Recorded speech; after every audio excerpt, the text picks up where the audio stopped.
ผู้รู้ธรรมส่วนมาก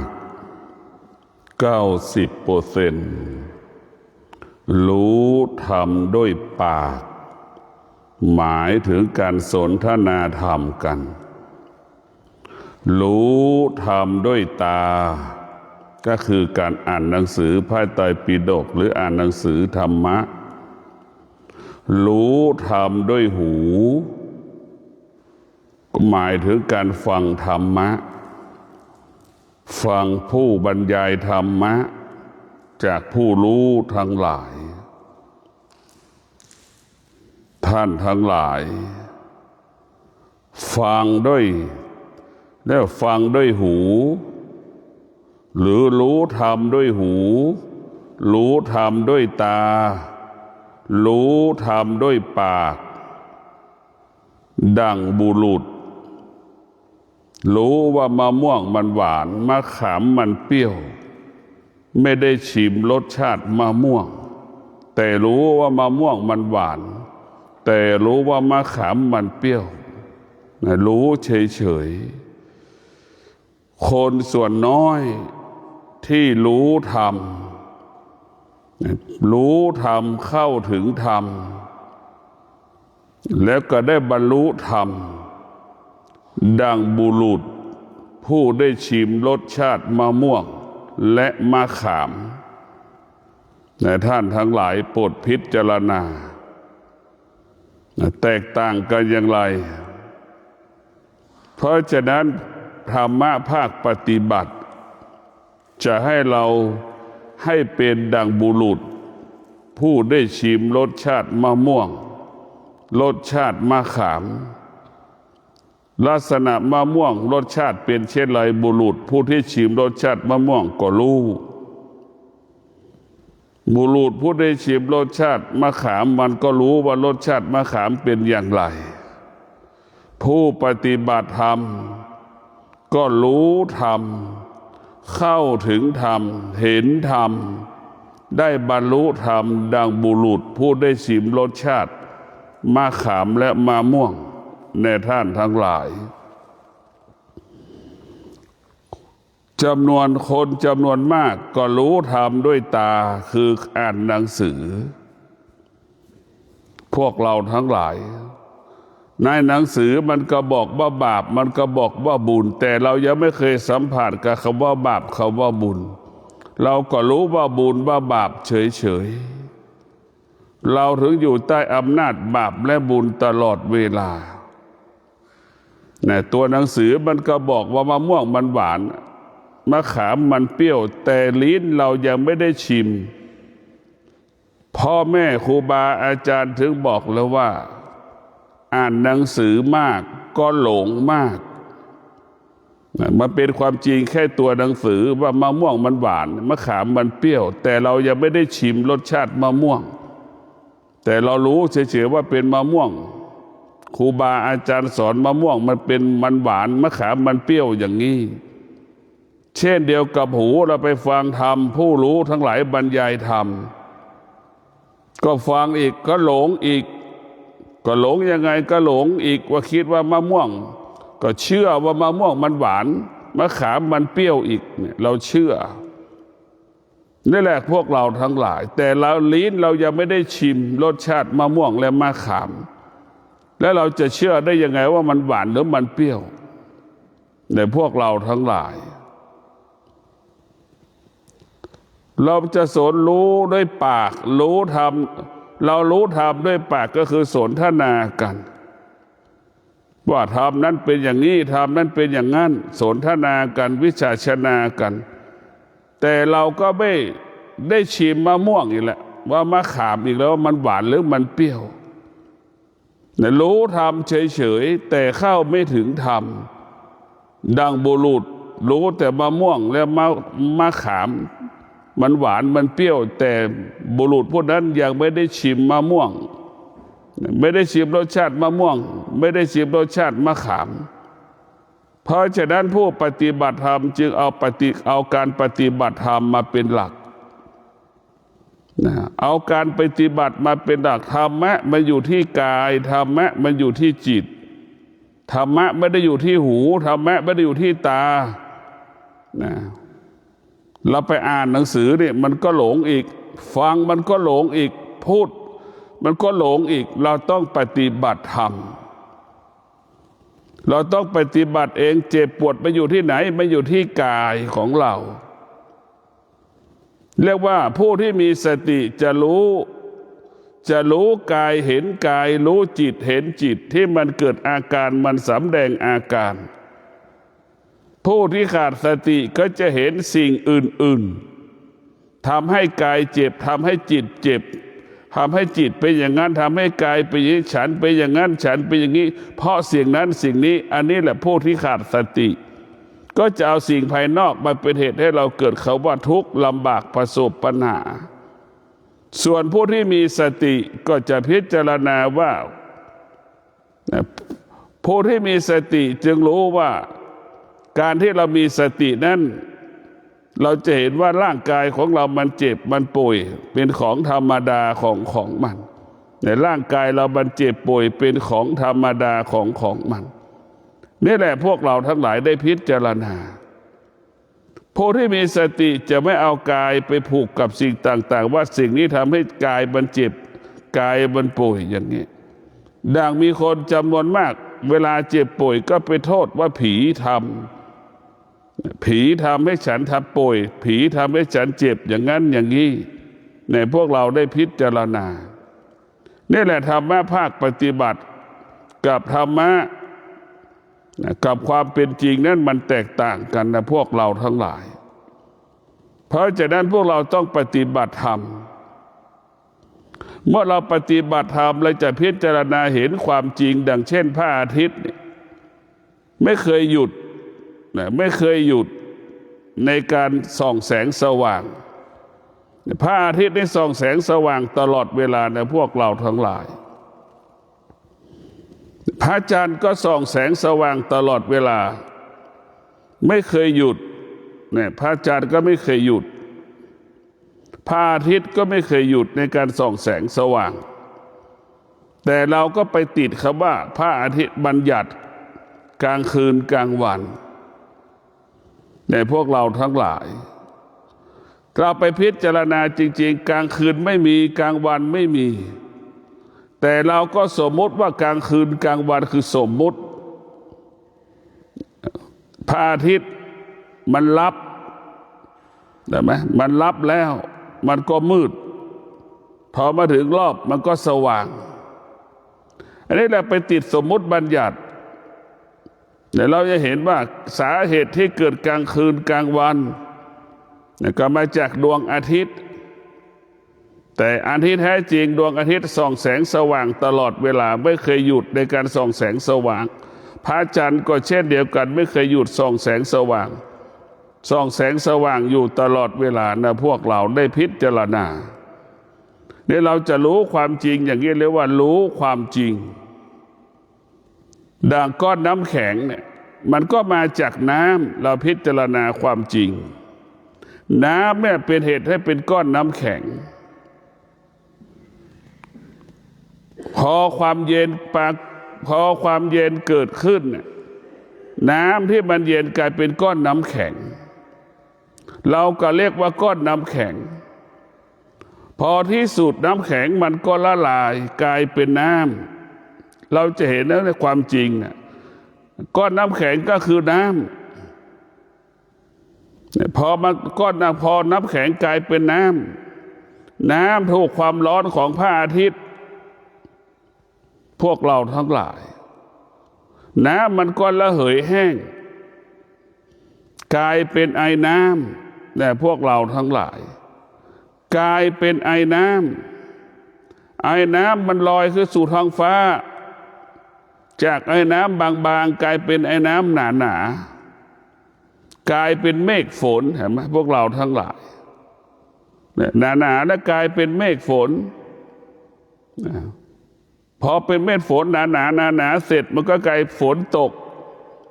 กลายเป็นฝนอีกเห็นไหมพวกเราเห็นไหมมันก็วกไปวนมาในชีวิตของเรากลายเป็นฝนอีกฝนก็คือน้ำนั่นแหละพวกเราทั้งหลาย เนี่ยฝนก็คือน้ำเห็นไหมฝนตกถนนลื่นเห็นไหมเราประสบอุบัติเหตุเพราะถนนลื่นอีกเห็นไหมอันนี้แหละพวกเราทั้งหลายเราจะเห็นความจริงมันเป็นแบบนี้เช่นเดียวกับเราเห็นความเจ็บอยู่ที่ตาที่กายของเราความเจ็บเกิดขึ้นที่จิตใจของเราความรู้สึกเราพอใจไม่พอใจมาอยู่ที่ใจของเราร่างกายมันเจ็บป่วยปวดทุกข์ทรมานมาอยู่ที่กายของเรา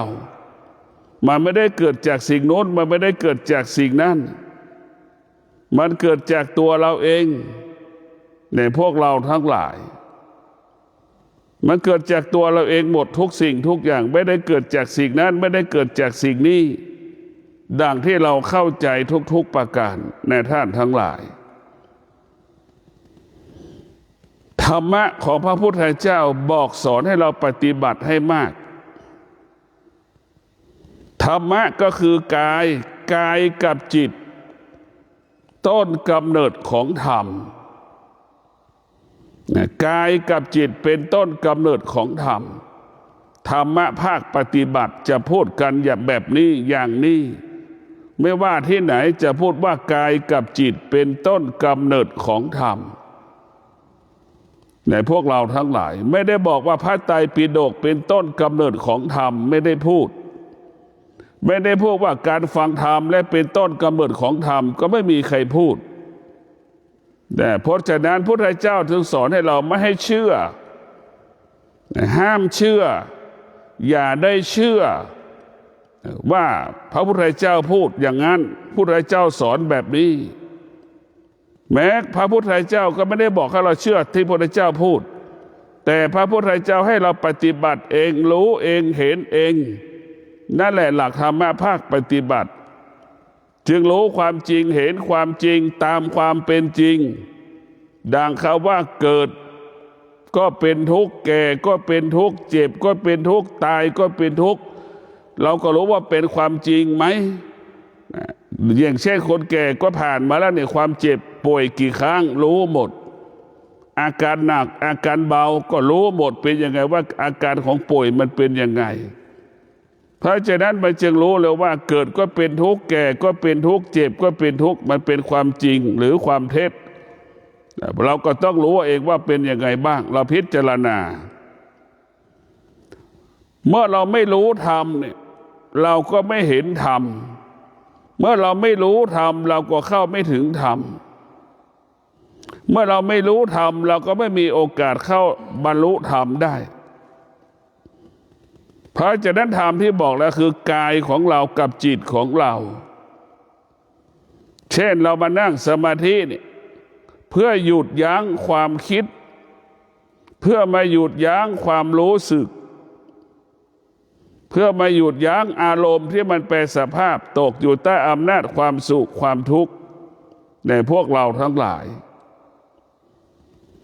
ผู้ที่ปฏิบัติธรรมเข้าถึงธรรม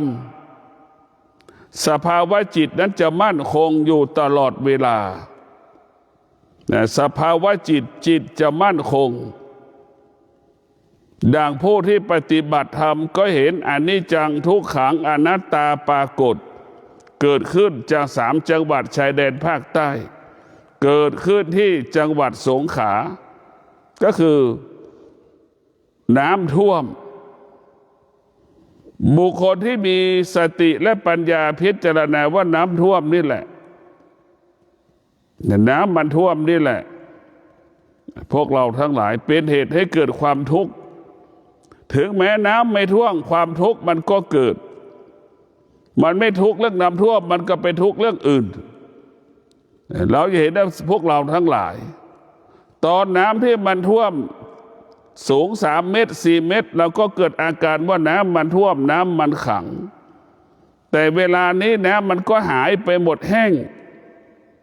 เห็นไหมพวกเราทั้งหลายจิตเราก็เกิดอาการสำแดงอาการอีกขยะมันเยอะเห็นไหมเต็มไปหมดไม่มีหน้าบ้านไหนถนนซอยไหนที่ไม่มีขยะเห็นไหมเราก็ไปเกิดอาการออกอาการอีก นั่นแหละพวกเราทั้งหลายตอนน้ำท่วมก็เกิดอาการว่าน้ำท่วมพอน้ำมันลดเสร็จก็บ่นหาน้ำอีกเห็นไหมไม่มีน้ำล้างห้องบ้านไม่มีน้ำล้างบ้านไม่มีล้างน้ำห้องแถวไม่มีน้ำล้างร้านค้าเห็นไหมก็เกิดอาการอีกนี่แหละพวกเราทั้งหลายจิตที่ไม่ได้ฝึกฝนมันก็ออกอาการสำแดงอาการจิตที่มันขาดปัญญาจึงมีเหตุมีผลไม่มีวันจบสิ้นเนี่ยพวกเราพิจารณาดูน้ำท่วมก็ออกอาการมีเหตุมีผลด่านายกรัฐมนตรีว่าให้แก่นายกรัฐมนตรีแบบนั้นแบบนี้พอน้ำมันลดอีกก็ด่านายกรัฐมนตรีต่ออีกด่านายกเทศบาลต่ออีกว่าน้ำประปาไม่มีล้างขี้โคลนที่ติดอยู่ในบ้านเห็นไหมพวกเราทั้งหลายสภาวะจิตผู้ที่ไม่ปฏิบัติธรรมเขาจะออกอาการสำแดงอาการมีเหตุมีผลตลอดกาลเวลาไม่มีใครสามารถตอบสนองความต้องการเราได้แม้กระทั่งเราเองยังไม่สามารถตอบสนองความต้องการของตนเองได้นี่คือความจริงแต่พวกเราทั้งหลายที่สุดทุกคนก็ต้องพึ่งพาตนเองตนแลเป็นที่พึ่งแห่งตนเราเจ็บป่วย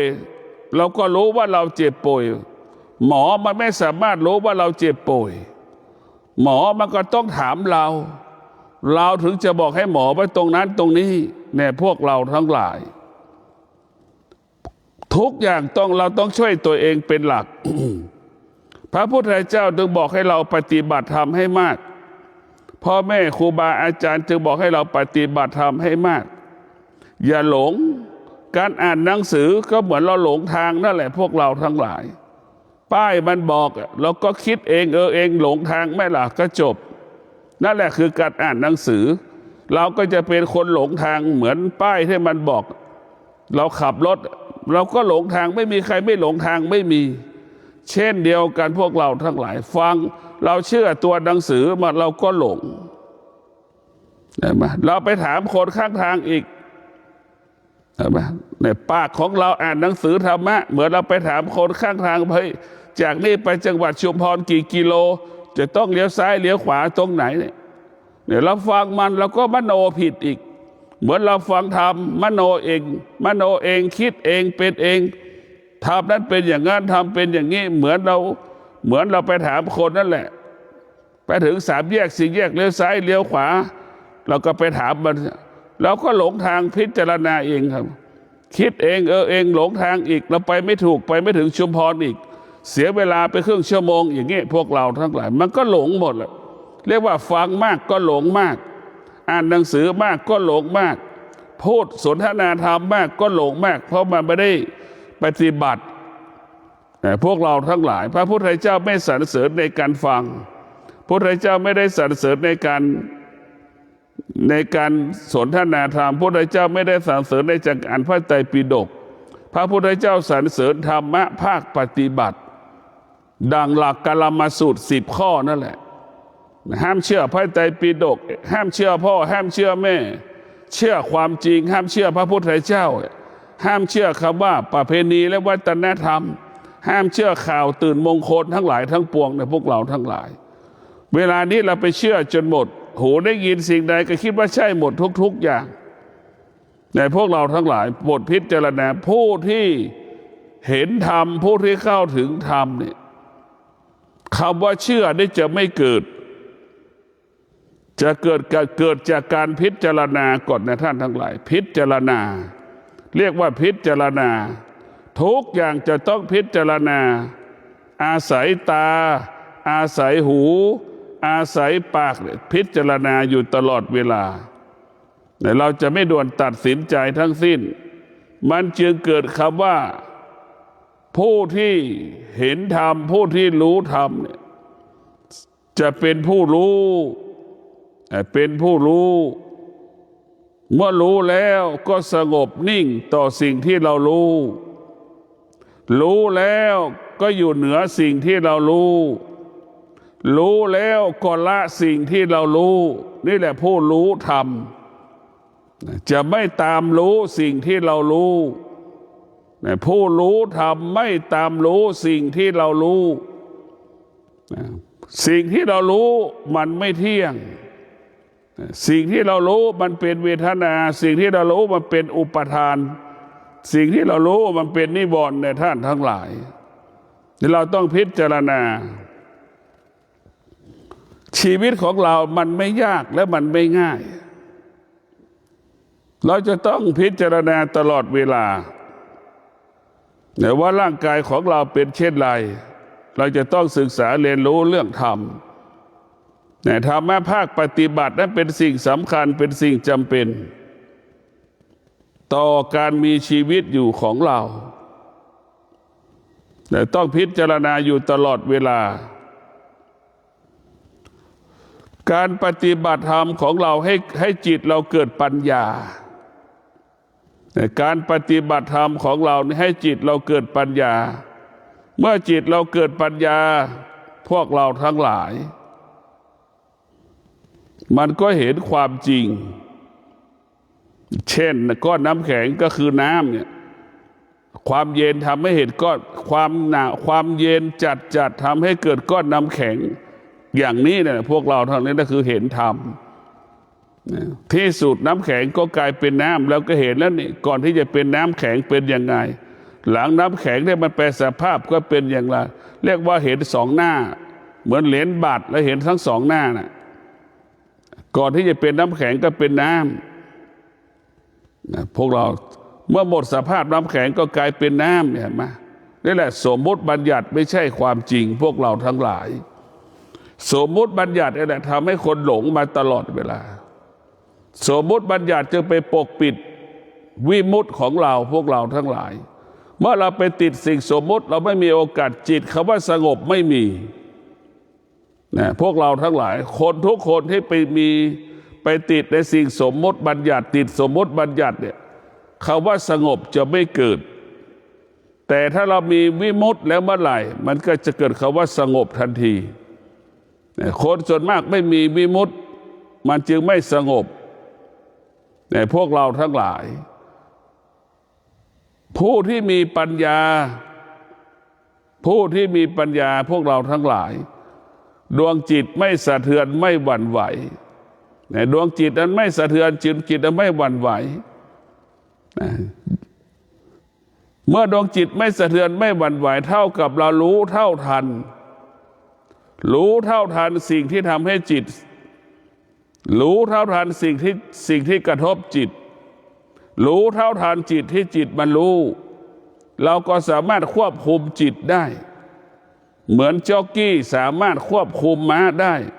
เหมือนด่างควานช้างควบคุมช้างได้นั่นแหละพวกเราทั้งหลายเมื่อเราควบคุมช้างได้เราก็ไม่ตกคอช้างเมื่อเราควบคุมม้าได้เราก็ไม่ต้องตกหลังม้าพวกเราทั้งหลายจิตมันจะต้องอาศัยสติเป็นผู้ควบคุมพวกเราทั้งหลายสติเราเปรียบเสมือนตัวช้างสติเราเปรียบเสมือนตัวของม้าจิตของเราเปรียบเสมือนช้างจิตของเราเปรียบเสมือนม้าสติของเราเหมือนจ็อกกี้ควบคุมม้านะพวกเราจิตเราสติเราเปรียบเสมือนควานช้างที่ควบคุมช้างได้นั่นแหละ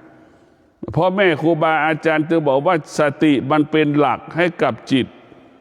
เหมือนหลักก็เปรียบเสมือนหลักที่ผูกงัวไว้กับหลักนั่นแหละเอาเชือกมามัดหลัก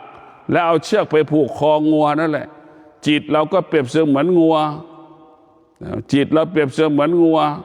หลักก็เปรียบเสมือนสติพวกเราทั้งหลายหรือว่าสติควบคุมจิตสติเตือนจิตสติจึงทำให้จิตนั้นมีกลับคืนมาเรียกจิตหรือว่าสติเรียกจิตนะพวกเราต้องพิจารณาทุกวันเราจะเห็นความจริงอย่างนี้ตลอดเวลาความจริงอยู่ที่กายความจริงอยู่ที่จิตเนี่ยเมื่อเราจะเห็นความจริงเราก็ต้องอยู่กับความเป็นจริงความจริงก็คือสติกับสัจจะนี่คือความจริงเบื้องต้นที่เราจะเอาสติกับสัจจะไปบริหารชีวิตของเรา ดังที่ได้กล่าวแล้วว่าเราจะนอนด้วยธรรมะเราจะตื่นด้วยธรรมะเราจะกินข้าวด้วยธรรมะเราจะทำงานด้วยธรรมะหมายความว่าเรามีสติที่จะตื่นตั้งแต่ตี 5มีสติว่าตี 5:10 ตี 5:20เราจะสวดมนต์ไหว้พระแล้วจะนั่งสมาธิ6:30เราจะเก็บกวาดทำความสะอาดลานบ้านนี่แหละตื่นด้วยธรรมทำงานด้วยธรรมเรามีสติว่า7:30 7:00เราจะรับประทานอาหารเนี่ยกินข้าวด้วยธรรมในพวกเราทั้งหลายกินข้าวด้วยธรรมเราจะออกบ้านทุกครั้งเราจะออกบ้าน7:00 7:40อย่างเงี้ยจะออกบ้านไปทำงานแล้วจะออกจากบ้านก็ออกด้วยธรรมระหว่างที่เราเดินทางก็เดินทางด้วยธรรมอีกมีสติรู้สึกตัวตลอดเวลาขณะที่เราขับรถขณะที่เราเดินทางไปทำงานเมื่อเรามีสติรู้สึกตัวแบบนี้แหละพวกเราทั้งหลายก็คือรู้ธรรมนั่นแหละเอาธรรมมากำกับกายธรรมก็หมายถึงสติธรรมก็หมายถึงสมาธิถ้าเรามีสติมีสมาธิแล้วนี่มันก็จะไปควบคุมหมดเวลาถึงที่ทำงานมันก็จะบอกว่าถึงที่ทำงาน8:00ตรงเป๊ะอย่างเงี้ยเราก็เรียกว่าเข้าที่ทำงานก็ตรงต่อเวลาในพวกเราเข้าที่ทำงานก็ตรงต่อเวลานี่เรียกว่าตื่นด้วยธรรมตื่นด้วยธรรมล้างหน้าแปรงฟันก็ด้วยธรรมเก็บกวาดทำความสะอาดก็ด้วยธรรมนั่งสมาธิก็ด้วยธรรมสวดมนต์ก็ด้วยธรรมเราจะออกจากสมาธิก็ด้วยธรรมนี่แหละพวกเราทั้งหลายทุกอย่างเราจะมีสติเราจะต้องให้ตื่นตี 5เราจะนอนก็20:30เราจะนอนอย่างเงี้ยนี่แหละคือเรามีธรรมธรรมก็คือสติกับสัจจะมันจะบังคับให้เราที่ให้สัจจะว่า20:30เราจะนอนเราจะนอนหลับไม่หลับอีกเรื่องแต่เราต้องเข้าห้องนอนเราต้องนอนนี่แหละคือการว่านอนด้วยธรรมตื่นก็เช่นเดียวกันเราจะตื่นตี 6 ตี 5:30ก็ได้เราสมมติเราตื่นตี 5:30เราสมมติเราก็ตื่นตี 5:30นี่แหละคือตื่นด้วยธรรมพอตื่นเสร็จแล้วเราจะไปนั่งสมาธิพระสวดมนต์เราก็ต้องกำหนดเวลาให้เป็นธรรมเมื่อเรามีธรรมแล้วมันจะเป็นธรรมหากเราไม่มีธรรมจิตเราก็ไม่เป็นธรรมเมื่อเรามีจิตเราเป็นธรรมมันจะเกิดคำว่ายุติธรรมเรียกว่าความจริงไม่มีความจริงทุกคนรู้อยู่แก่ใจนี่เรานั่งสมาธิแล้วฟุ้งซ่านเราก็รู้เรานั่งสมาธิสงบเราก็รู้ได้ตัวเราเองไม่มีใครสามารถรู้เท่ากับตัวเราได้พวกเราต้องรู้จักตัวเองดีสุดเรานะเป็นผู้รู้วันนี้เราทำงานไม่เต็มร้อยเราก็รู้แต่ผู้ที่มีสติก็จะมีสติสัจ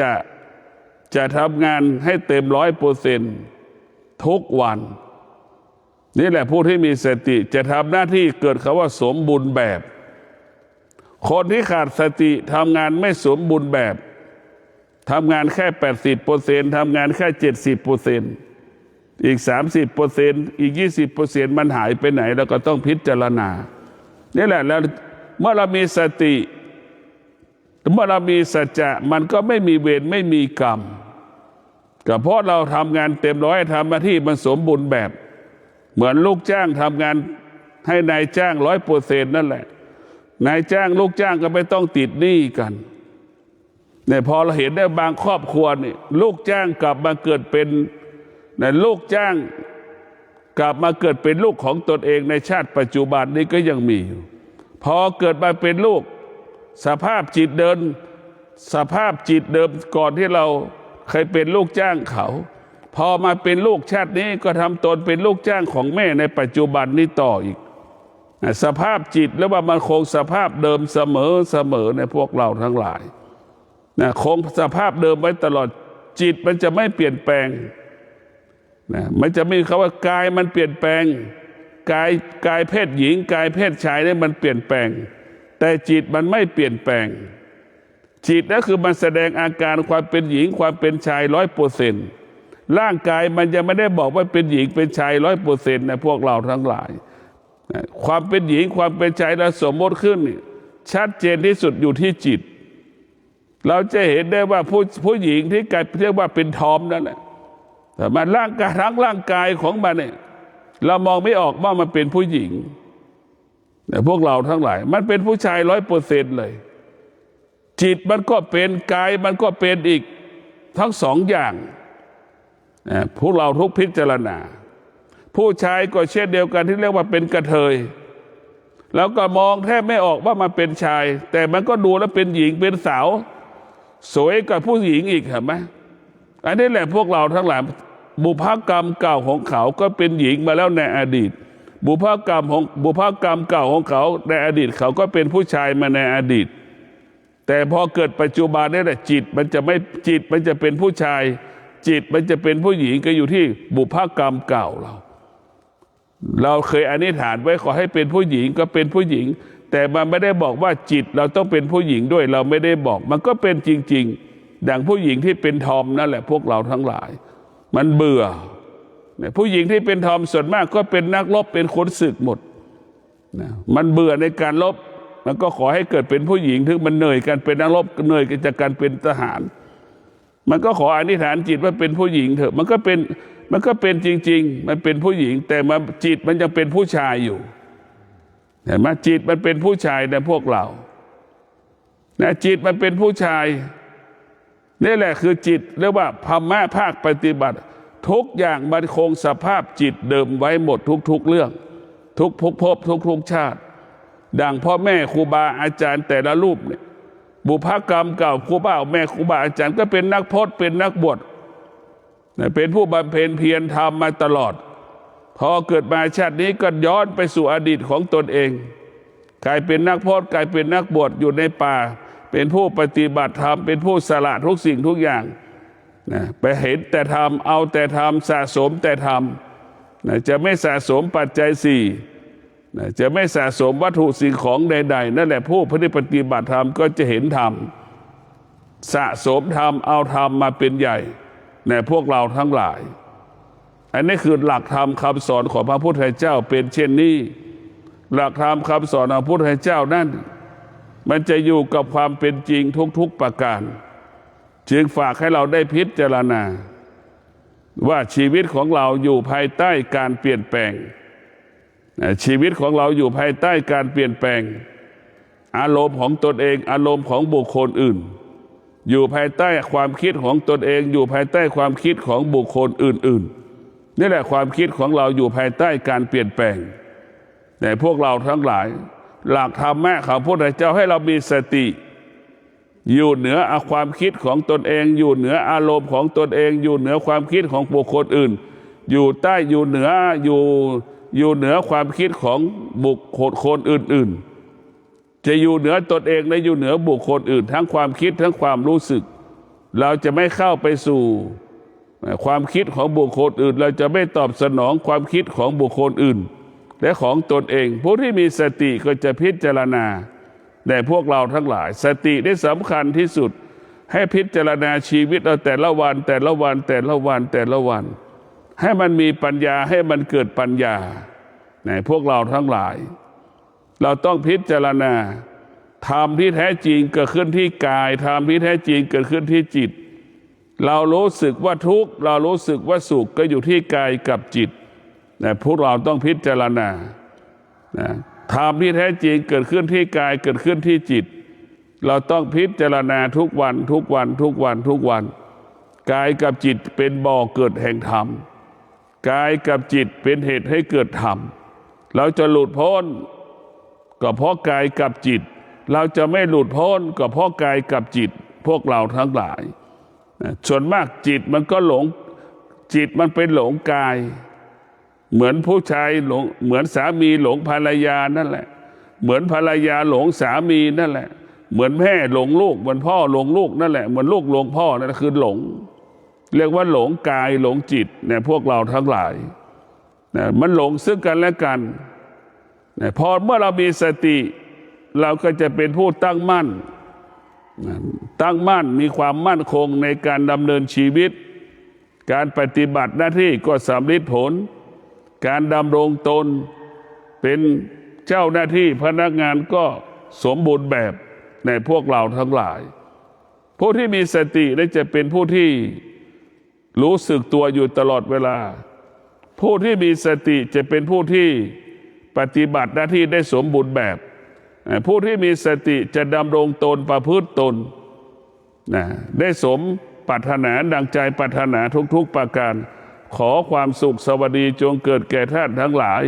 ขอให้ท่านทั้งหลายเจริญรุ่งเรืองงอกงามอาชีพหน้าที่การงานยิ่งขึ้นไปขอเจริญพร